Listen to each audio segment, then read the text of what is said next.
தமிழ், இப்படியே நீ இருக்கிறத பார்க்குறப்போ மனசுக்கு ரொம்ப வருத்தமாக இருக்குடே அப்படின்னு அவங்க அம்மா வசந்தி சொல்ல, செல்லப்பாண்டி இதை பற்றியே தான் தமிழ்ச்செல்விகிட்ட பேசுகிறாங்க.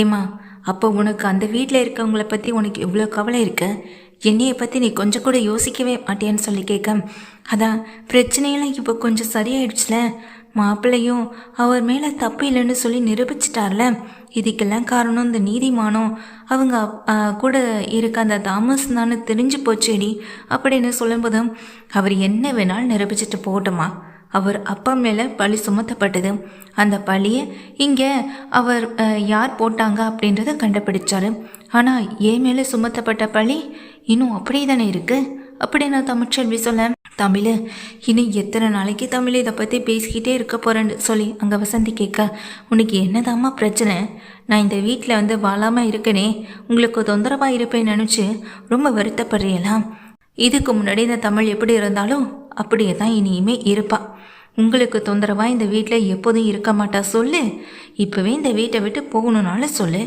நேரடியாக எதுவாக இருந்தாலும் பேசிடுமா, அதுதான் எல்லாருக்கும் நல்லது, இப்போவே நான் வீட்டை விட்டு போகவும் தயாராக தான் இருக்கேன் அப்படின்னு தமிழ்ச்செல்வி சொல்ல, ஏன் தமிழ் இப்படி பேசுகிறேன் அப்படின்னு வசந்தி சொல்லும்போது, செல்லப்பாண்டிய வசந்தி விடு, தமிழ்ச்செல்வி ஒரு சரியான முடிவை எடுத்ததாக அவன் நினச்சிட்ருக்கா, அவள் எப்படி இருக்கணுமோ அப்படியே இருக்கட்டும், நீ இதை பற்றி பேசாத, முதல்ல வான்னு வெளியே கூப்பிட்டுட்டு வந்துடுறாங்க.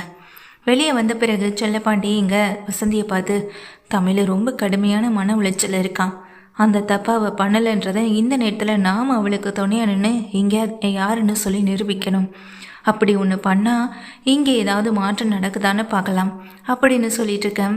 தமிழ்ச்செல்வி கிட்ட திரும்பவும் வசந்தி சரி தமிழ், உன்னை அந்த வீட்டில் போய் வாழ சொல்லியோ இல்லை மாப்பிள்ளை கிட்ட பேச சொல்லியோ உன்னை வற்புறுத்த விரும்பலை, ஆனால் உன் மேலே தப்பு இல்லைன்னு நாம் நிரூபிச்சு தானே ஆகணும் அப்படின்னு சொல்ல, கண்டிப்பாக இந்த விஷயத்தில் நானே ஒரு முடிவை எடுத்துட்டேன்னு சொல்கிறாங்க, என்னக்கா என்ன விஷயம்னு தானே சொல்லிட்டு கேட்குறாங்க, அந்த வீட்டிலேருந்து என்னுடைய ஃபோன்லேருந்து யாரோ ஒருத்தவங்க ஃபோன் பண்ணியிருந்துருக்காங்க, அப்படி தானே நடந்திருக்கணும் அப்படின்னு சொல்ல, ஆமாக்கா கண்டிப்பாக அப்படி தான்க்கா நடந்திருக்க நிறைய வாய்ப்பு இருக்குன்னு சொல்லிட்டுருக்காங்க, அந்த வீட்டில் இருக்க யாரோ ஒருத்தவங்க செஞ்ச தூண்டுதல்னால தான் இன்றைக்கி நான் இந்த நிலமையில் நிற்கிறேன், ஆனால் என் புருஷனுக்கு அதெல்லாம் புரிய போகிறது இல்லை, அவர் இனிமேல் என் புருஷனும் கிடையாது, அதெல்லாம் நான் தூக்கி போட்டு ரொம்ப நாள் ஆகுது, இதுக்கப்புறம் அவருக்கும் எனக்கும் இருக்கிறமான இந்த உறவு இதோட முடிஞ்சதாகவே இருக்கட்டும் அப்படின்னு சொல்ல, அக்கா இப்போ என்னக்கா பண்ணுறதுன்னு தானே கேட்குறாங்க, அது ஒன்றும் பெரிய விஷயம் தாண்டி, நான் இத்தனை நாள் நான் ஒரு சரியான திட்டத்தோடையும்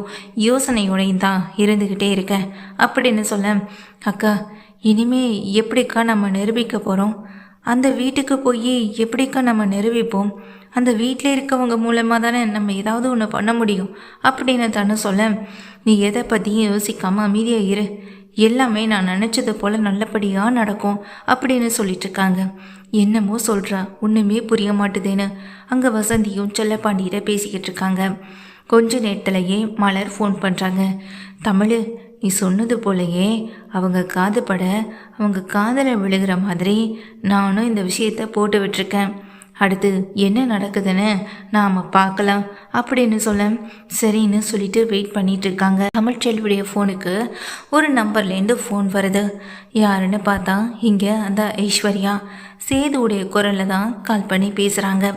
இங்கே தமிழ்ச்செல்வியும் ஸ்பீக்கரில் போட, ஹலோ நான் தான் சேது பேசுகிறேன் அப்படின்னு சொல்ல, இப்போ எதுக்கு எனக்கு ஃபோன் பண்ணியிருக்கீங்கன்னு நீங்கள் தமிழ்ச்செல்வி கேட்குறாங்க. அப்போது இங்கே ஐஸ்வர்யா சொல்கிறாங்க, இல்லை ஏதோ டிவோர்ஸ் கொடுக்க மாட்டேன், டிவோர்ஸ் கொடுக்க விடாமல் நான் அலைய விட தான் போகிறேன், நிச்சயமாக அந்த டிவோர்ஸ் கேஸ்லேருந்து அவருக்கு எனக்கு விடுதலையே கிடைக்காது அப்படின்னு ஏதேதோ சொல்ல தான் நான் கேள்விப்பட்டேன், மலர் இப்போ தான் சொல்லிச்சு, வீட்டில் இருக்கவங்க எல்லாருக்கிட்டேயும் இந்த விஷயத்த இப்போ தான் சொல்லிச்சு, அப்படி நீ எப்படி எனக்கு டிவோர்ஸ் கொடுக்காம போகிறன்றதையும் நான் பார்க்குறேன், நீ சந்தோஷமாக வாழவே முடியாது தமிழ், எங்கள் அப்பாவுக்கு இவ்வளோ பெரிய கெடுதல் பண்ணிவிட்டு நீ தனியாக சந்தோஷமாக நிம்மதியாக வாழ்ந்துடலான்னு நினச்சிட்ருக்கியா, ஏன் நிம்மதியை கெடுக்க, நீ ஒரு பக்கம் முயற்சி பண்ணனா உன் நிம்மதியை கெடுக்க நான் என்ன பண்ணணுமோ அது எல்லாத்தையும் பண்ண வேண்டி அப்படின்னு சொல்லிட்டு அங்கே சேதுவும் சொல்கிறாங்க, இங்கே பாரு, உன் வாழ்க்கை நல்லா இருக்கணும்னு நினச்சேன்னா, சந்தோஷமாக அந்த ஊரில் வாழணும்னு நினச்சேன்னா ஒழுங்கு மரியாதையாக டிவோர்ஸ்க்கு இங்கே ஓகே சொல்லு அப்படின்னு சொல்லிட்டு இங்கே சேது சொல்லிவிட்டு ஃபோனை வச்சிட்றாங்க. சேது மாதிரி பேசினா ஐஸ்வர்யா. இங்கே உடனே தனமும் வீட்டில் இருக்க மற்றவங்களை, என்னக்கா மாமா இப்படி மிரட்டுற மாதிரி பேசுகிறாருன்னு சொல்ல, அடியே பேசுனது உன் மாமாவே இல்லடி அப்படின்னு அங்கே தமிழ்ச்செல்வி சொல்ல, அக்கா என்ன சொல்கிற நீ அப்படின்னு சொல்லிட்டு கேட்குறாங்க. ஆமாம், பேசினது உன் மாமாவே இல்லை அப்படின்னு சொல்லிட்டு இருக்கும் போதே மலர் கால் பண்ணுறாங்க. மலர் கால் பண்ணும்போது ஸ்பீக்கரில் போடுறாங்க. எங்கள் தமிழ்ச்செல்வியும், சொல்லுங்கக்கா என்ன ஆச்சு அப்படின்னு சொல்லி கேட்க, நீ சொன்னது எல்லாமே கரெக்டு தான் தமிழ். இந்த வீட்டில் உனக்கு எதிராக இருந்தது அந்த ஐஸ்வர்யா, சித்ரா, ஈஸ்வரி இவங்க 3 பேர் தான். அவங்க 3 பேர் பண்ண வேலை தான் தமிழ் இது. நான் சொன்ன இந்த விஷயத்த கொஞ்ச நேரத்துலையே மேலே வேகமாக குடுகுடுன்னு அந்த ஐஸ்வர்யா ஓடுனான். நானும் பின்னாடியே ஃபாலோ பண்ணிட்டு தான் போனேன். சேது மாமா அப்போவே கிளம்பி வெளியே போயிட்டார். இதை ஒரு விஷயமாகவே இவனுக்கு எடுத்துக்கவும் இல்லை. ஆனால் இவ தான் வேறு ஒரு நம்பர்லேருந்து உனக்கு கால் பண்ணா குரல் மாற்றி பேசினான். அதை நான் என் காதால் கேட்டேன். காதால் மட்டும் கேட்கல, இப்போ அந்த வீடியோவும் எடுத்து வச்சுருக்கேன். அதை நான் உனக்கு அனுப்பி விடுறேன், நீ பாருன்னு மலர் சொல்கிறாங்க. மலர் அது மட்டும் இல்லாமல் தமிழ் இந்த விஷயத்தில் நீ தப்பு பண்ணலைன்னு நிரூபிக்கிறதுக்கு கிடைச்ச ஒரே ஆதாரம் இதுதான். இதை நீயே வீட்டில் இருக்கவங்க கிட்ட வந்து சொல்கிறியா இல்லை நான் சொல்லட்டுமான்னு சொல்லி கேட்க, அக்கா அவசரப்பட வேண்டாம், நானே வரேன்னு எங்கள் தமிழ் சொல்லிடுறாங்க. கொஞ்ச நேரத்துலையே தமிழ்ச்செல்வி இதை வீட்டில் இருக்க எல்லார்கிட்டையும் காட்ட, அடி பாவி என் பொண்ணு வாழ்க்கையில் இவ்வளோ பெரிய விளையாட்டை விளையாடினவ இவதானா அப்படின்ற கோபத்தோட இங்கே வசந்தி இருக்காங்க. வசந்தி, செல்லப்பாண்டி, மற்றவங்கன்னு எல்லாரும் சேர்ந்து நேராக அந்த வீட்டுக்கு போகிறாங்க. அங்கே போனால் அங்கே வீட்டுக்குள்ளே இருக்க மற்றவங்க எல்லாரும் வெளியே வந்து நிற்க, என்னமோ இந்த வீட்டுக்கும் எனக்கும் எந்த உறவும் இல்லை, இவங்க கூட எந்த உறவையும் நான் வச்சுக்க போகிறதில்லன்னு வீரவசனம்லாம் பேசிட்டு இந்த வீட்டை விட்டு வெளியே கிளம்பி போனேன். அப்புறம் என்ன, திரும்ப இந்த வீட்டுக்கு மாமா வந்துட்டாரு, அவர்கிட்ட மன்னிப்பு கேட்டு எப்படியாவது இந்த வீட்டுக்குள்ளே ஒட்டிக்கலாம் அப்படின்னு எண்ணத்தோட வந்தியான்னு சொல்லி கேட்க, நீங்கள் நினைக்கிறது கனவுலையும் நடக்காது. அப்படிப்பட்ட ஒரு வாழ்க்கையை வாழணுன்ற அவசியம் இல்லை. என்னுடைய தன்மானத்தையும் எல்லாத்தையும் இழந்து இந்த வீட்டில் வாழணுன்ற அவசியம் எனக்கு கொஞ்சம் கூட இல்லை அப்படின்னு சொல்ல, சேது இப்போ எதுக்கு இந்த பொண்ணு இங்கே வந்து நின்று சத்தம் போட்டுட்ருக்கு, முதல்ல வீட்டை விட்டு வெளியே போக சொல்லுன்னு ராஜாங்கம் சொல்ல, ஏய் அப்படின்னு கையை ஓங்க போகும்போது, யோ உங்ககிட்ட பேசுகிறதுக்காக நான் இங்கே வரல, என் மேலே இருக்க பழியை நான் தானே தொடச்சாகணும். உங்கள் அப்பாவுக்காக போராடி உங்கள் அப்பா இந்த கொலையை பண்ணலைன்னு நீ நிரூபிச்ச, அதே மாதிரி தான் நான் இந்த தப்பை பண்ணலைன்னு நானும் நிரூபிக்கிறதுக்காக தான் இங்கே வந்திருக்கேன்னு சொல்ல, என்ன தமிழ் என்ன பேசிக்கிட்டு இருக்கா அப்படின்னு நாங்கள் மோகனா சொல்லும்போது, யார்கிட்டையும் நான் எந்த விளக்கத்தையும் கொடுக்க தயாராக இல்லை. இந்த வீட்டிலேருந்து என்னுடைய ஃபோன்லேருந்து ஃபோன் போனது அது மட்டும்தானே உங்களுக்கு தெரியும். ஆனால் என்னுடைய ஃபோன்லேருந்து ஃபோன் போனது எல்லாம் உண்மை தான். ஆனால் அதை நான் பண்ணலைன்றதும் உண்மை, நான் பேசலைன்றதும் உண்மை. அதுக்கான ஆதாரமும் என்கிட்ட இருக்குது அப்படின்னு சொல்லிட்டு உடனே எங்கள் தமிழ்ச்செல்வி தன் ஃபோனில் ரெக்கார்டாகி அதாவது வீடியோ அனுப்பி வச்சுருந்தாங்க. அந்த வீடியோவை எடுத்து காட்டுறாங்க. இது யாருன்னு தெரியுதா அப்படின்னு சொல்லிட்டு எல்லாருக்கிட்டையும் காட்டு எல்லாரும் அதிர்ச்சியோட பார்க்குறாங்க. என்ன தமிழ் இது, இவ எதுக்கு சேது குரலில் பேசிக்கிட்டு இருக்கா அப்படின்னு அவங்க அப்பதான் கேட்க, அதே மாதிரி தான் நேற்று இந்த சேது குரலில் பேசின இதே ஆள் தான் அன்னைக்கு ஏன் குரல்லையும் இந்த ஆள் பேசியிருக்கு, அதை தான் நீங்கள் எல்லாரும் நம்பினீங்க அப்படின்னு சொல்ல, இதோ ஃபோனில் என்ன மிரட்டுறாரு, இப்போ இவர் தான் உண்மையிலே மிரட்டியிருக்காருன்னா போலீஸ் ஸ்டேஷனில் கம்ப்ளைண்ட் கொடுத்தா என்ன ஆகும் கொஞ்சம் யோசிச்சு பாருங்கள். இவரை ஸ்டேஷனில் கொண்டு போய் உட்கார வைப்பாங்க, அதுதான் நடக்கும். கண்ணால் காண்பது போய் காதால் கேட்பதும் போயின்னு சொல்கிறாங்க. ஆனால் இப்போ எதையுமே நம்புகிற மாதிரியான ஒரு இடத்துல நம்ம கிடையவே கிடையாது. சாட்சி, ஆதாரம், வீடியோ இது மட்டும்தான் உண்மையாக பொய்யான்னு ஒருத்தவங்களை காட்டவும் செய்து அதுதான் இங்கே நடக்கவும் செஞ்சுருக்கு அப்படின்னு தமிழ்ச்செல்வி சொல்ல, இதை கேட்ட அத்தனை பேரும் வாயடைச்சு போய் நிற்க, நான் அன்னைக்கு எவ்வளோ கதறினேன், நான் தப்பு பண்ணலையான்னு. இந்த வீட்டில் இருக்க யாராவது ஒருத்தவங்க இது உண்மை, இவ சொல்கிறது உண்மையாக இருக்குமோன்ற ஒரு பட்சத்தில் கொஞ்சமாவது என் பக்கம் நின்னீங்களா? இல்லையே. நான் சொன்னதை தான் நீங்கள் காது கொடுத்து கேட்க தயாராகவே இல்லையே. இப்போன்னு இல்லை, எப்போ இந்த வீட்டில் பிரச்சனை வந்தாலும் நான் சொன்னதை நீங்கள் கேட்கக்கூடாது, கேட்கவும் மாட்டீங்க. ஏன்னா நீங்களாம் வசதியிலையும் வாழ்க்கையிலையும் ரொம்ப உயரமானவங்க. ஆனால் நாங்கள் அப்படி இல்லையே. எப்போ எந்த பிரச்சனை வந்தாலும் கீழே இடத்துல இருந்து எடுத்த பொண்ணு நான்லாம் எவ்வளோ பெரிய ஆளு நான் ஆசைப்பட்டன்றதுக்காக உங்கள் அப்பா ஊர் முழுக்க கடன் வாங்கி வச்சுருந்தாலும் ஒரு குடிகாரனாக இருந்தாலும் வீட்டு வாசலில் வந்து நின்னாருன்னு வார்த்தைக்கு வார்த்தை இதைத்தானே பேசிக்கிட்டே இருக்கீங்க. அப்போ உங்களை பொறுத்த வரைக்கும் எனக்கு என் மேலே நீங்கள் ஆசைப்பட்டது எல்லாமே பொய் தான், அப்படித்தானே? ஒரு மேலிடத்துலேருந்து ஒரு பொண்ணு எடுக்கணும்னா நீங்கள் ஆசைப்பட்ட மாதிரியான ஒரு பொண்ணை நீங்கள் கல்யாணம் பண்ணியிருந்திருக்கணும். எதுக்காக என்ன தேடி வந்தீங்க அப்படின்னு இங்கே தமிழ்ச்செல்வி கேள்விக்கு வேலை கேள்வி கேட்குறாங்க. அதுக்கு அங்கே வீட்டில் இருக்க அத்தனை பேரும் அதிர்ச்சியில் வாயடிச்சு போய் நிற்க, இப்போ சொல்கிறேன் கேட்டுக்கோ. ஏன் உன்னைய விட ஒரு படி அதிகமாகவே நான் சம்பாதிச்சு காட்டுவேன். என் வாழ்க்கையில் என் படிப்பு என்றைக்குமே எனக்கு கை கொடுக்கும். அந்த படிப்பை வச்சு நான் முன்னேறி காட்டுவேன். இப்போன்னு இல்லை, எப்போதும் உன்னை என் வாழ்க்கையில் ஏற்றுக்க போகிறதும் இல்லை. டிவோர்ஸ் என்னையா நீ கொடுக்கறது, நான் உனக்கு கொடுக்குறேன். இந்த டிவோர்ஸ் கேஸை வாபஸ் வாங்காமல் நிச்சயமாக உனக்கு நான் இந்த டிவோர்ஸில் கொடுக்க தான் போகிறேன். உன் வாழ்க்கையில் நீ எப்படி வேணாலும் இருந்துட்டு போ, அதை பற்றி நான் கொஞ்சம் கூட கவலைப்படுற இடத்துல இல்லை. எனக்கு என் குழந்தை இருக்குது. நானும் என் குழந்தை எப்படி வாழணுமோ எப்படி வாழ்ந்துட்டுருக்குன்றதை பற்றி நீயே பார்த்துக்கிட்டு இருப்ப அப்படின்னு சொல்லிட்டு எல்லாத்தையும் தூக்கி போட்டு தமிழ்ச்செல்வங்க இந்த கிளம்ப.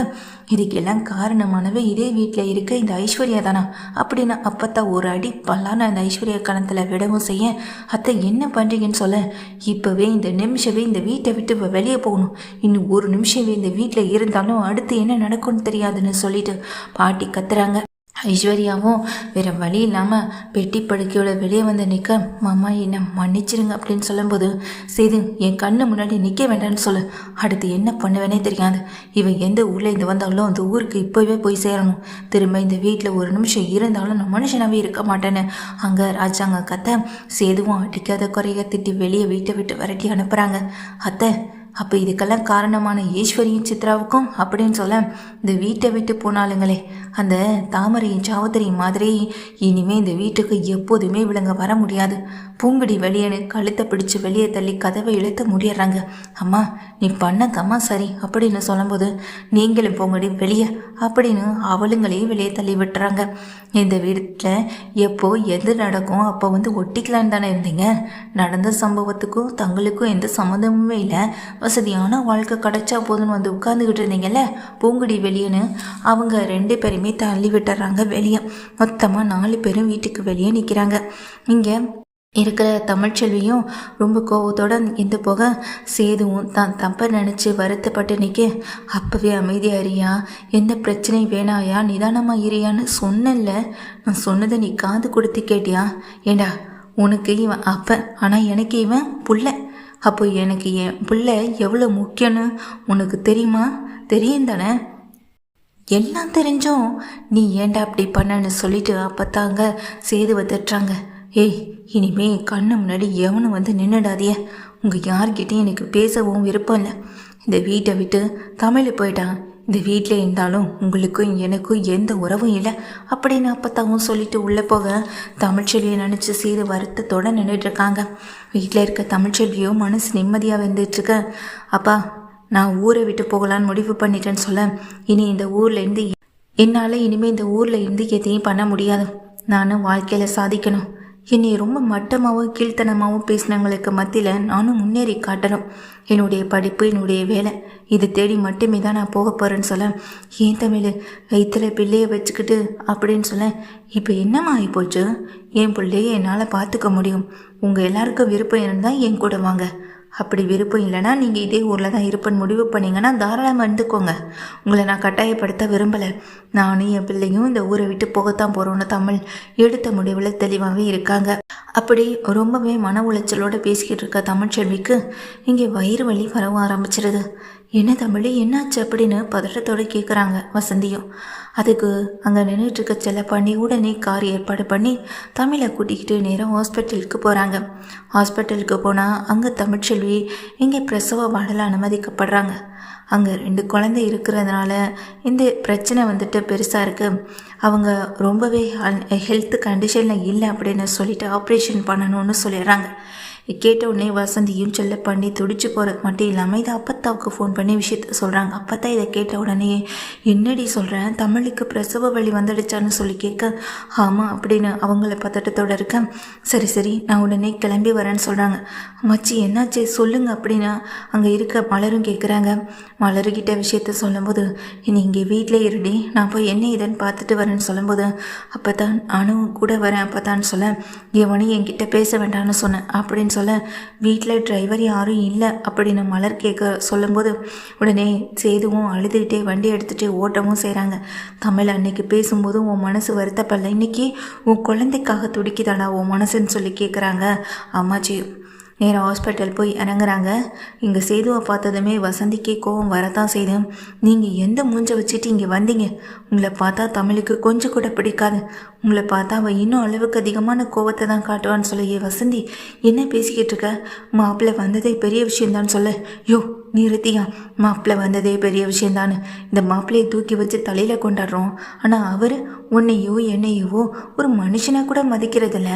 எல்லாரையும் போல் எப்போதும் போல் ஒரு வேலைக்காரவங்களை விட கேவலமாக தான் அந்த வீட்டில் அவர் நம்மளை நடத்தவும் செய்கிறாரு. இவருக்கு நான் மதிப்பு மரியாதை கொடுக்கணுமா அப்படின்னு வசந்தி சொல்லும்போது, சேதுவும் நான் தமிழை பார்க்கணும் அப்படின்னு சொல்கிறாங்க. தமிழெல்லாம் நீங்கள் பார்க்கவே முடியாது அப்படின்னு சொல்ல, உடனே இங்கே பாட்டியும் ஏண்டி இப்படி பேசுகிற அப்படின்னு சொல்லும்போது, என் பொண்ணு வாழ்க்கை இப்படி இருக்கும்போது வேறு எப்படி என்னை பேச சொல்கிறீங்க நாங்கள் வசந்தி சொல்லிகிட்ருக்காங்க. இங்கே எப்படியும் தமிழ் வாழ்க்கை சரியாயிடும்னு வசந்தி கிட்ட சொல்ல, எப்படி சரியாகும்? அவள் எடுத்த முடிவில் தெளிவாக தான் இருக்கா. எத்தனை தடவை அந்த வீட்டில் அவள் தன்னை நிரூபித்து வாழ்ந்துட்டே இருந்திருக்க முடியும்? சொல்லுங்கள் பார்க்கலாம். இதுக்கப்புறமும் உங்கள் கூட என் பொண்ணை நான் அனுப்பி வச்சேன்னா என்னை விட முட்டாள் இந்த உலகத்தில் வேறு யாருமே இல்லை அப்படின்னு சொல்லும்போது, இங்கே மறந்துட்டு எதையும் பேசாதடின்னு ஓடி வராங்க. இங்கே பாரு, தமிழுக்கு பிறக்கிற 2 குழந்தையில ஒரு குழந்தைய சேதுவுக்கு கொடுத்தாலும் அது கண்டிப்பாக அவங்க வாழ்க்கையில் ஒன்று சேரத்துக்கான ஒரு வாய்ப்பு கண்டிப்பாக அமையுண்டேன்னு சொல்ல, இதில் எனக்கு விருப்பம் இல்லைம்மா, என்னை மன்னிச்சிடுங்கம்மா அப்படின்னு சொல்லிட்டு எங்கள் வசந்தியை சொல்ல, வசந்தி என்னடி சொல்கிறேன்? இத்தனை நாளாக இத்தனை மாதமாக நம்ம அந்த விஷயத்தை மறைச்சதெல்லாம் எதுக்காக? அந்த கருப்பை நமக்கு வந்துட்டு வாக்கு கொடுத்ததுனால தானே இந்த விஷயத்த வீட்டில் இருக்க யார்கிட்டையும் சொல்லலை. உனக்கும் எனக்கும் தெரிஞ்ச இந்த விஷயம் சேதுவுக்கும் தெரியும்.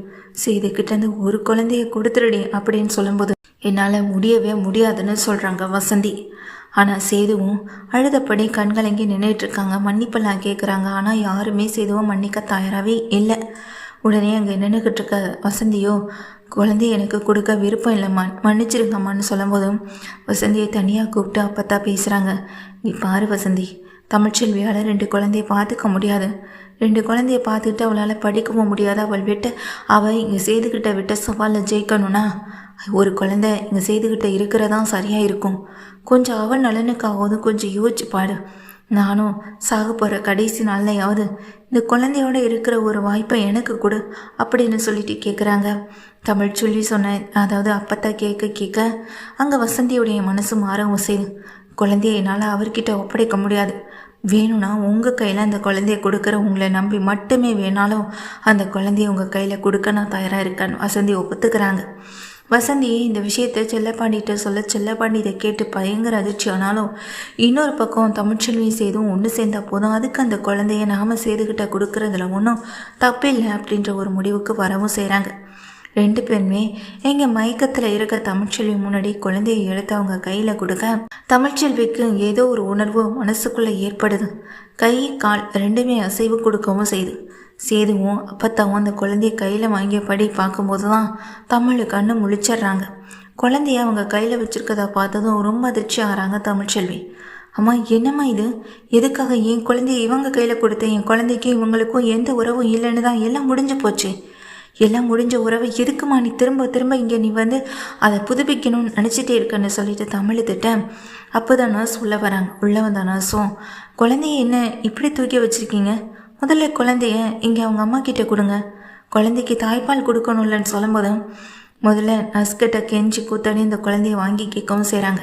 பக்கத்தில் இன்னொரு குழந்தை அழுகிற சத்தம் இப்போ தமிழ்ச்செல்விக்கு கேட்க, அது யார் குழந்தைன்னு சொல்லி கேட்க, உங்கள் குழந்தைம்மா, உங்களுக்கு ட்வின்ஸ்மா, உங்களுக்கு 2 ட்வின்ஸ்மா அப்படின்னு சொல்கிறாங்க. என்ன சொல்கிறீங்கன்னு கேட்க, ஆமாம் 2 பெண் குழந்தைங்க, 2 பெண் குழந்தைங்களும் உங்களோட குழந்தைங்க தான் அப்படின்னு நர்ஸை சொல்லும்போது தமிழ்ச்செல்வி அதிர்ச்சி ஆகிறாங்க. இந்த விஷயம் எனக்கு இப்போ தான் தெரியுதுன்ற மாதிரி தமிழ் அம்மா கிட்ட ரியாக்ட் பண்ண அவங்க தலைக்கீழே தொங்க போட்டு நிற்கிறாங்க. புரியுதுமா, புரியுது. நீ பண்ண அத்தனை வேலைகளையும் நீ பேசாமல் இருக்க இந்த மௌனத்தை வச்சு பார்க்கும்போது எனக்கு எல்லாமே புரியுது. உனக்கு சந்தோஷம் இருக்கோ இல்லையோ, நான் ஒரு குழந்தைய தூக்கி அவங்க கையில் கொடுக்கணும்னு ஒரு முடிவு பண்ணல, அப்போவே தெரிஞ்சு போச்சு. நான் எடுத்த முடிவு எடுத்தது தான். என்ன, முதல்ல உங்கள் எல்லாரையும் குடும்பத்தோடவே இந்த ஊரை விட்டு போகலான்னு முடிவு பண்ணேன். ஆனால் இப்போ என்னுடைய முடிவு தப்புன்னு தோண வச்சுட்டேன். எனக்கு எங்கள் வெளியிலேருந்து குளிப்பறிக்கிறவங்க எத்தனை பேர் இருக்காங்க, ஆனால் வீட்டுக்குள்ளேருந்து எல்லாத்தையும் செய்கிறது நீ ஒருத்தி தாம்மா. எனக்கோ இல்லை உங்களுக்கோ இந்த குடும்பத்துக்கோ எந்த உறவும் இல்லை. முதல்ல இங்கேருந்து கிளம்பி வெளியே போங்கன்னு சேதுவை பார்த்தோம் அப்பத்தாவை பார்த்தேன் திட்டுறாங்க. ரெண்டு பேருமே அழுதுட்டு நிற்க, தமிழ் நான் என்ன சொல்ல வரேன் நீ கேளு தமிழ்னு சொல்ல, என் வார்த்தையை எடுத்து பேசுறது கூட உங்களுக்கு எந்த விதமான அருகதையும் கிடையாதுன்னு சேதுவை பார்த்து திட்டுறாங்க. யாரோ ஒருத்தவங்க சொன்னாங்க அப்படி இப்படின்னு சொல்லி எல்லாத்தையும் நம்பின ஆளு தானே நீங்கள். இப்போ என் முன்னாடி வந்து பேசி எதையுமே சரி பண்ணிட முடியாது. நானும் என் குழந்தையும் உங்களை கண்ணு கெட்டாத தூரத்துக்கு தான் நாங்கள் போகவும் போகிறோம். உங்கள் கண்ணுக்கு முன்னாடி நாங்கள் வாழ போகிறதும் இல்லை. நான் சொன்ன மாதிரி வாழ்க்கையில் ஜெயிச்சதுக்கு அப்புறம் தான் இந்த ஊருக்கு வருவேன். அது வரைக்கும் இந்த ஊர் பக்கம் நான் தலை வச்சு கூட படுக்க மாட்டேன்னு தமிழ்ச்செல்வி சொல்கிறாங்க. இதுக்கப்புறம் எனக்கு துணையை என் அம்மாவோ அப்பாவோ வந்து வாழணும் இருக்கணும்னு அவசியம் இல்லை.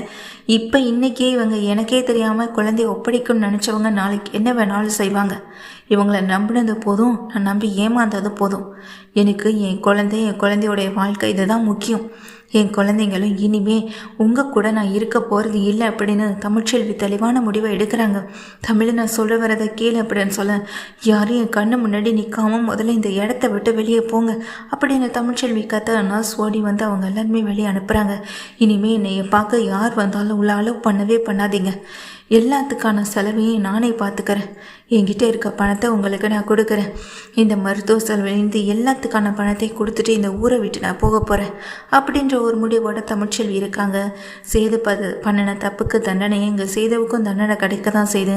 அதே போல் குழந்தை விஷயத்தை மறைச்சதுக்கு தண்டனையை எங்கள் அப்பத்தாவுக்கும் வசந்திக்குமே மேலும் ஒரு தண்டனை எங்கள் தமிழ்ச்செல்வியால் கிடைக்கவும் செய்யுது. தமிழ்ச்செல்வி தான் குழந்தைங்களை கூட்டிகிட்டு ஊரை விட்டு போகணுன்ற ஒரு முடிவில் தெளிவாகவே இருக்காங்க.